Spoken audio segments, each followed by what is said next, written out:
Hello and welcome back to a meta guide to Bulls. This is episode 8, which is It's a Knockoff, and if you haven't seen this series before, first of all I'd recommend going back to episode 1, but a quick recap is that it's all about a secret set of messages that SPARKS seem to have written into the album Bulls, which tells a story about the band wanting to break out of their record deal in order to win creative freedom for themselves. And they're doing this by delivering an album of pop music that meets the record label remit, but is carefully designed to not appeal to the record buying public. I'd like to thank everybody who's commented so far, and if you could like and subscribe, I'd be really grateful because it's really useful to the channel and I want to keep doing this for as long as it takes. So without further ado, let's get started with It's a Knockoff.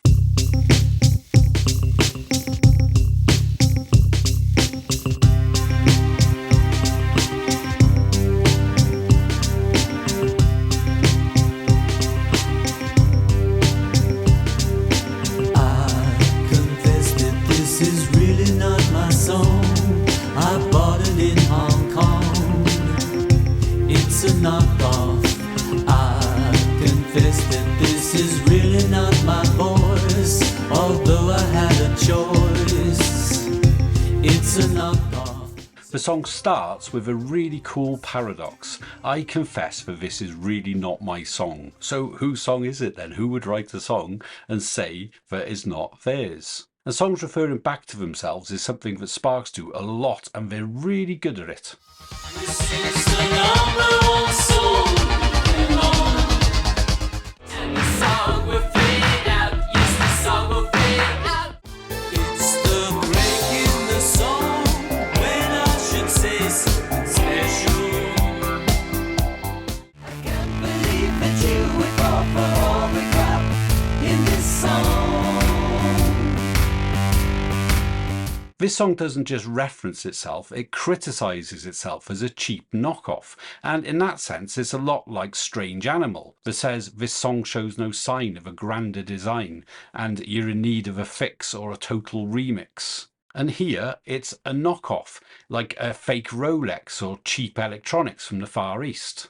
This fits the theme of making an album that they don't really want the general public to like. It's as if they want to give a bad impression with this album. And in the lyrics, SPARKS are presenting it as a fake album, with ideas similar to knockoffs coming up in several places. False sense of security, shown to be a forgery.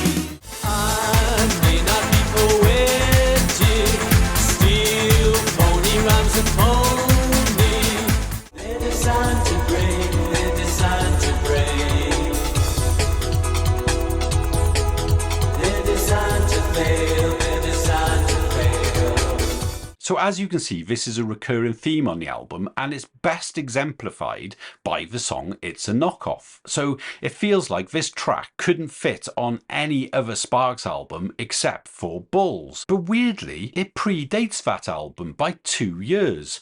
It was first recorded for the soundtrack of a Jean-Claude Van Damme action movie called Knockoff.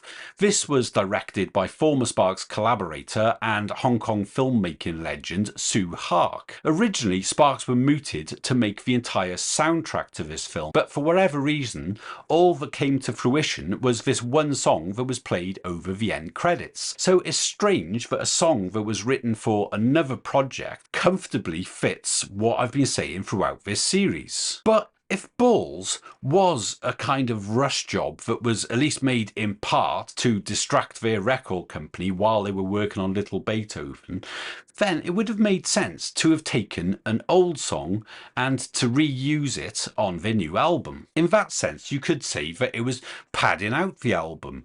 And paradoxically, the lyrics can be interpreted as saying exactly that. It says, I confess that this is really not my song, I bought it in Hong Kong. And they did, from their film director friend Sue Hark. So it can be read as a meta comment on reusing an old song, but of course that would only make sense in the context of the album Balls.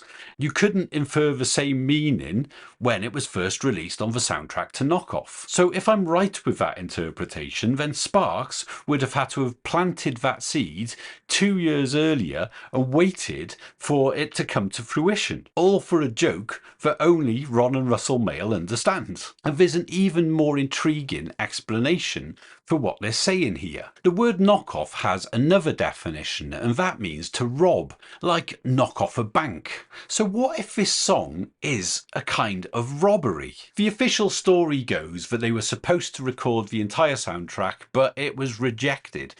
But what if that was always the plan? Maybe their friend Sue Hark commissioned them to make this soundtrack for his first Hollywood film, but neither he nor the Mael brothers intended to deliver it. It was getting Hollywood to fund part of the Balls project. We know from the Sparks Brothers documentary that following their previous failed film project, Sparks were financially having a really tough time, and they were aiming for their own creative freedom, which they gained with Little Beethoven. So maybe this was an inspired way of stretching the budget for Balls and helping them on their mission. So It's a Knockoff could be a kind of daylight robbery. Now, I've got no idea if any of that is true, but I really hope it is. This is a quick break to recommend another YouTube channel for you Sparks fans. It's Entertainment and Art by Monty Malin, and every week he talks to a different guest about what Sparks means to them, and the wide range of opinions you get on this band is fascinating every time. So every episode is a cracker. I'm on the most recent episode where I talk about some of the theories from this channel in a more casual way, and hopefully you'll all enjoy it. So get yourself over there. I confess that this is really not my voice, although I had a choice. It's a knockoff. They say, I confess that this is really not my voice, and I think that means that it's not the music they want to be making. This weirdly downbeat electronic pop music is something they're doing to appease the record label, to keep the label off their backs while they work on their true passion, which is Little Beethoven. But they say, although I had a choice. So they made the decision to make the album Balls, and they explain what this choice is in the title track. You can sting or be stung, you can fling or be flung, it's all up to you. You can wait for saviors, beating out their favors, you can wait and wait. Hope may spring eternal, sounds a bit maternal, do you wanna wait or crash the gate? So Sparks really did have a choice. They could wait for saviours meting out their favours, as in a record company executive who's generous enough to let Sparks do the music that they really want to make. Or they could crash the gate. They could implode their own record deal. And that's what they did, by not singing in their true voice, by making a knockoff Sparks album. So close to real, the look, the feel, so close, and yet the paint's still wet. But even if it is fake, that doesn't necessarily mean shoddy workmanship. This thing is so close to real, and it's got the look and feel of Sparks. It's as if they're saying this is a fake Sparks song, but it's so well made that it's as good as a real Sparks song. And yet the paint is still wet, because this whole thing is a rush job, because it's a side project to Little Beethoven. Keep thinking that you're really holding hands. Sorry, that's no hand. It's a knockoff. So think of what holding hands represents. It's unity and trust and cooperation. And from the perspective of a record label, this is what they're getting from Sparks. The band are doing everything that's expected of them, dutifully plugging away at commercial pop hits that label was renowned for, but they had no idea that they were being deceived by the brothers who were working to a different agenda. Sorry, that's no hand. It's the illusion of trust between the two parties. They hint at a similar kind of deception early on in the album. You can sting or be stung, you can fling or be flung, it's all up to you. When they're being with you, they're agreeing with you. What you say is true, it comes from you. How should I look? What should I say? How should I move? What sense is conveyed? These verses across 3 different songs can help fuel the idea of some kind of careful deception being played out. But the label aren't just being deceived, they're being outwitted too. Because let's take a look at the last verse again, but think of it this time as being a kind of poker game. The label think that they hold all the cards, but sorry, that's no hand. Meanwhile, Sparks have got a royal flush and have gone all in. They're about to win back their creative and commercial freedom, and meanwhile, the label don't even know that they've been played. But all of this deceit brings up questions of morality. But luckily, that's addressed in the next verse, where it's shown that it's right for Sparks not to trust the record label. Just my luck that I would look into your eyes, then I realized they were knockoffs. If the previous verse was all about Sparks manipulating the record label, then this verse justifies it. It says, just my luck that I would look into your eyes, then I realised they were knockoffs. So when you look somebody in the eye, you're looking for honesty, truthfulness, sincerity, and that's not what they found with the record label. So there's no need for guilt for what Sparks have done. I can guess that though you really wear it well, what you're wearing well, it's a knockoff. There's a really cool double meaning in this verse, because on the surface it seems to be talking about knockoff fashion, like fake Louis Vuitton handbags or Prada shirts. These knockoff brands are a huge industry, and they're saying that you wear it well. But there's a pun on the word wear, because it can mean to wear it out. And if they're dialing down the colour on these Spark songs, then they are wearing them in a certain way. And they're wearing them well, because they're not just aiming to make a bad album, they're aiming to make something that's nothing too prosaic and nothing too archaic. So at least a little bit prosaic and archaic. And as far as I'm concerned, they hit the nail on the head, because this is an album that on first listen I thought was pretty bad. But 2 decades later, I absolutely love it, and I'm still not getting bored of it. And the Renoir you see hanging on the wall, bought it at the mall, it's a knockoff.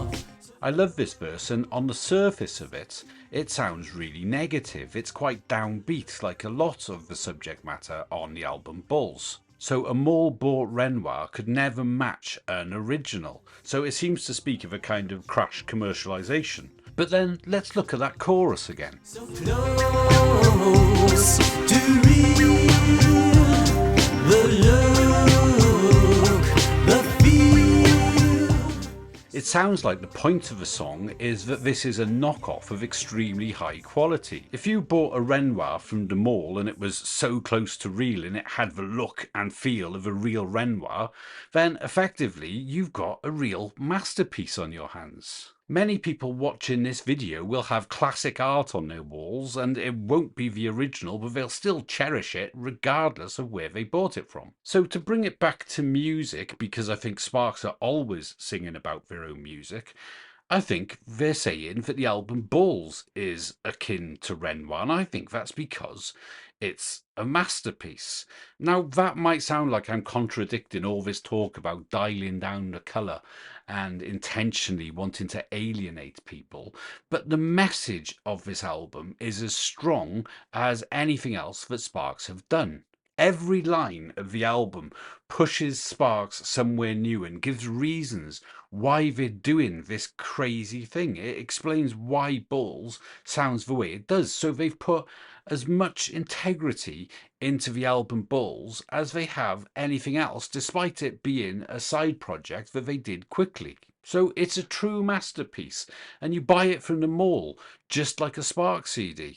The difference is most people buying that Sparks CD just thought it was a dance band from the 70s who were slightly past their best and would probably retire soon. Now let's finish up by looking at the various interpretations of the word knockoff, because there are lots of ways of looking at this, beyond knockoff being a cheaper copy of a more popular or expensive product. Now Balls does look like a cheaper example of a Sparks album, with most fans ranking it far lower than it deserves to be. But knockoff can also mean to produce something quickly and easily, which is exactly what Sparks would do if they were producing this album as a side project. And as I quoted on Bullet Train, the previous song, it's efficiency and proficiency, and they're working faster and faster. The origin of the word was to stop working. It was to knock off at the end of the day. And Sparks are knocking off work with their record label. It also means to rob.